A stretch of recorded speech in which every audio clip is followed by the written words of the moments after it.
Next topic என்னென்னா signal flow graph last topic for first unit. அப்போ SFG அதை எப்படி நோட் பண்ணுவாங்கன்னா எஸ்எஃப்ஜி இதுவுமே graphical representation between variables of set of linear algebraic equation. அங்கே நம்ம பிளாக் டயக்ராம் என்ன பண்ணியிருப்போம், அதுவும் கிராஃபிக்கல் ரெப்ரசன்டேஷன் தான்.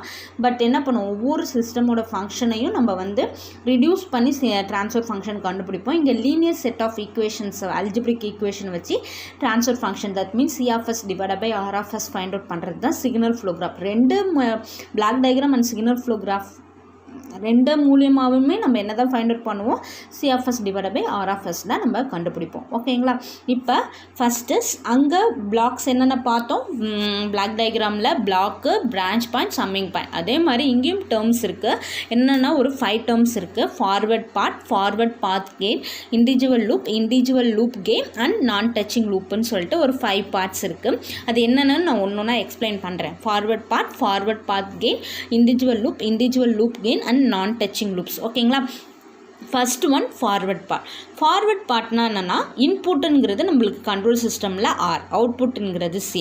அப்போ தட் மீன்ஸ் ஃபார்வர்ட் பார்த்தோன்னா இன்புட்லேருந்து அவுட்புட்டுக்கு போகிறது, ஒரே ரூட்டாக போகிறது. அதாவது எந்த கிராஸ் நோடும் இல்லாமல் இன்புட்லேருந்து அவுட்புட்டுக்கு போகிறது. எந்த கிராஸ் நோடு, இன்புட் நோடு ஆர்னா அவுட்புட் நோடு சி. அப்போ எனக்கு இன்புட் நோட்லேருந்து அவுட்புட் நோடுக்கு போகிறது, எந்த கிராஸ் நோடும் இல்லாமல் ஃபார்வர்ட் பாத் போகிறது, அதுதான் ஃபார்வர்ட் பார்த்து நான் சொல்கிறேன். சரியா. ஃபார் எக்ஸாம்பிள் உனக்கு சொல்லணும்னா நம்ம ஆக்ஸ்ஃபோர்ட் காலேஜ் எடுத்துக்க. ஆக்ஸ்ஃபோர்ட் காலேஜ்லேருந்து சத்திரமுக்கு நம்ம எந்தெந்த ரூட் மூலியமாக போகலாம், ஒரு 3 ரூட் மூலியமாக போகலாம்.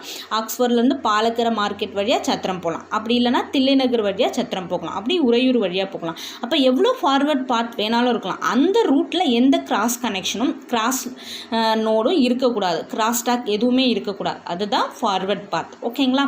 அது ஃபார்வர்ட் பாத்துக்கு டெஃபினேஷன் புரியுதா, அதாவது இன்புட்லேருந்து அவுட்புட்டுக்கு எப்படி வேணாலும் இன்புட் டு அவுட்புட், அதுதான் ஃபார்வர்ட் பாத் வித்தவுட் எனி கிராஸ் நோட்ஸ். ஓகேங்களா. ஃபார் எக்ஸாம்பிள் நம்ம காலேஜில் இருந்து சத்திரமுக்கு 3 ரூட் வழியாக போகலாம், எப்படி வேணாலும் போகலாம். அந்த இதில் எந்த கிராஸ் நோட்ஸுமே இருக்கக்கூடாது, அதுதான் ஃபார்வர்ட் பாத். நெக்ஸ்ட்டு ஃபார்வர்ட் பாத் கெயின்னா இப்போ நீ ஆக்ஸ்ஃபோர்ட்லேருந்து ஒவ்வொரு சத்திரம் போகிற, பாலக்கரை மார்க்கெட் ரூட்டில் போகிற, ஒவ்வொரு ஸ்டாப்பாக இருக்கும். சரியா. ஒவ்வொரு ஸ்டாப் இருக்குது. அப்போ அந்த ஸ்டாப்பெல்லாம் தான் நான் என்ன சொல்லுவேன், கெயின்னு சொல்லுவேன். அப்போ இங்கே G1 G2 இருக்குங்களா. அப்போ ஃபார்வர்ட் பாத் கெயின்னா என்னென்னா அதை எத்தனை ஸ்டாப் இருக்கோ அதை நம்பர் ஆஃப் மல்டிப்ளிகேஷனில் இருக்குது. இப்போ எங்களுக்கு இந்த R2Cயில் 2 கெயின் தான் இருக்குது, G1 அண்ட் G2ன்னு இருக்குது. அப்போ ஃபார்வர்ட் பாத் கெயினா இது ரெண்டையும் மல்டிப்ளிகேஷனில் எழுதுறது தான் forward path gain, G1 G2. ஓகேங்களா. புரியுதா. அடுத்து இண்டிவிஜுவல் லூப்னால் நம்ம என்ன பண்ணுவோம், ஒரு க்ளோஸ்டு கனெக்ஷனை தான் நம்ம வந்து லூப்புன்னு சொல்லுவோம். Individual loop. அப்போ லூப் அதாவது ஒரு நோட்லேருந்து இன்னொரு நோடுக்கு போகிறேன், ஒரு இடத்துலேருந்து நான் இன்னொரு இடத்துக்கு, இப்போ ஆக்ஸ்ஃபோர்ட்லேருந்து சத்திரம் போகிறேன், திரும்பி அகைன் சத்திரம்லேருந்து நான் ஆக்ஸ்ஃபோர்டுக்கு வரேன். அப்போ அதுதான் இண்டிவிஜுவல் லூப். டைரக்ஷனை பாருங்கள்.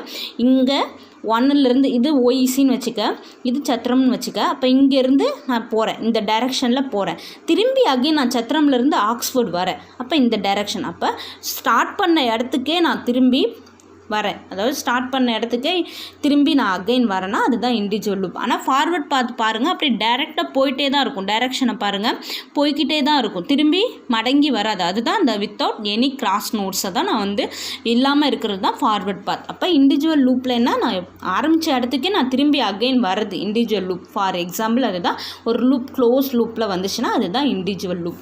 தட் மீன்ஸ் இண்டிவிஜுவல் லூப் கெயின்னா என்ன, அதே மாதிரி அப்படி அந்த இடத்துல போகும்போது ஸ்டாப்பிங்ஸ் இருக்கும். அந்த கெயின்ஸ் எப்படி G1 H1ன்னு சொல்லுவாங்க. அப்போ இண்டிவிஜுவல் லூப் கெயின்னா நான் என்ன பண்ணணும், ரெண்டையும் மல்டிப்ளை பண்ணி எழுதணும், G1 H1 சொல்லி மல்டிப்ளை பண்ணி எழுதணும். இதுதான் 4th டேர்ம்.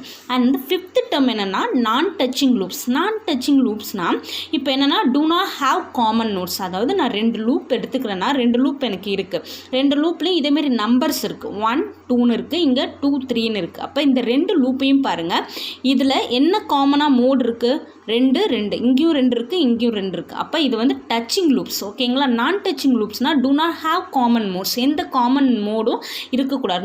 நோடுங்கிறது நான் இந்த 1 2 அதுதான் நோட்ஸ்ன்னு சொல்கிறாங்க. சரிங்களா.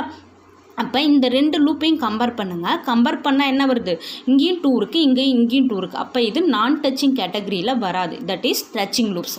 இப்போ நான் டச்சிங் லூப்ஸ்னால் பாருங்கள், இந்த லூப்பை பாருங்கள், இங்கே 1 2 இருக்குது, இங்கே 3 4 இருக்குது. அப்போ இது ரெண்டையும் கம்பேர் பண்ணு. இதில் do not have common mode. காமனாக எதுவுமே இல்லை. இங்கே 1 2 இருக்குது, இங்கேயும் 3 4 இருக்குது. அப்போ இது என்னன்னு நம்ம மென்ஷன் பண்ணலாம், நான் டச்சிங் லூப்ஸ்ன்னு சொல்லலாம். ஓகேங்களா, இதுதான் சிக்னல் ஃப்ளோ கிராஃபோட ஒரு 5 டேர்ம்ஸ். என்னென்னா forward path gain, individual loop gain, நான் டச்சிங் லூப்ஸ். இது 5மே உனக்கு மெயினாக தெரிஞ்சிருக்கணும். ஃபார்வர்ட் பாத்னா என்ன, கெயின்னா என்ன, லூப்னா என்ன, லூப் கெயின்னா என்ன, நான் டச்சிங் லூப்ஸ்னால் என்னென்னு.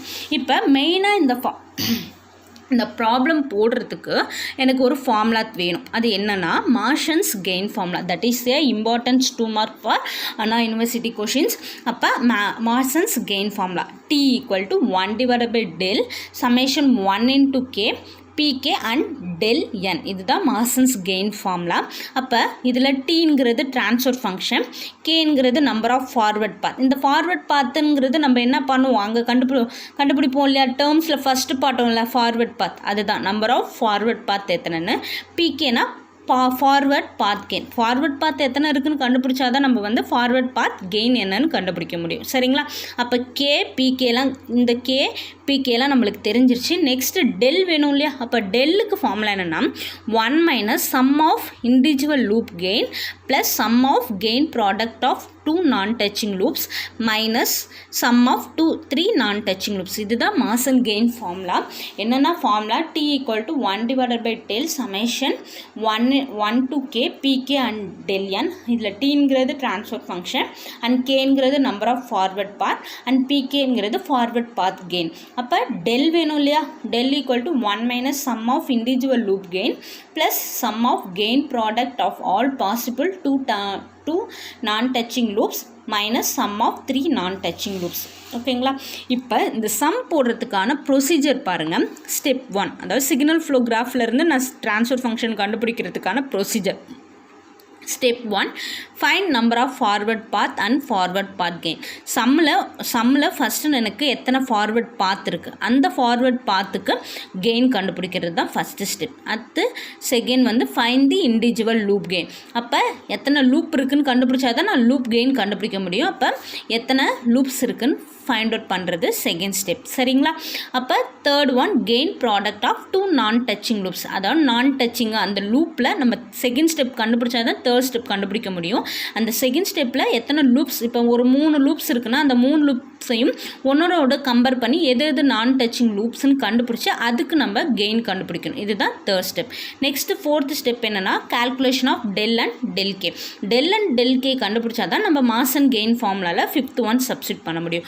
ஸ்டெப்ஸை நல்லா பார்த்துக்குங்க. ஃபஸ்ட்டு ஸ்டெப் என்னென்னா ஃபார்வர்ட் பாத். கொடுத்துருக்க சம்மில் எத்தனை ஃபார்வர்ட் பாத் இருக்குது, எத்தனை 2 இருக்கலாம், 3 இருக்கலாம், எப்படி வேணாலும் இருக்கலாம். சரியா, எத்தனை வேணாலும் இருக்கலாம். அத்தனைக்கும் நம்ம ஃபார்வர்ட் பாத் கெயின் கண்டுபிடிக்கணும். ஃபார்வர்ட் பாத் கெயின்னா என்ன சொன்னேன், இருக்கிற கெயினை G1 G2ன்னு இருக்குன்னா அப்படியே மல்டிப்ளை பண்ணி எழுதணும்னு நான் சொன்னேன். Next individual loop gain step 2. அப்போ லூப்ஸ் எத்தனை இருக்குன்னு ஃபைண்ட் அவுட் பண்ணி அதிலிருந்து கெயின் கண்டுபிடிக்கணும். 3 லூப்ஸ் இருக்கலாம், 4 லூப்ஸ் இருக்கலாம்.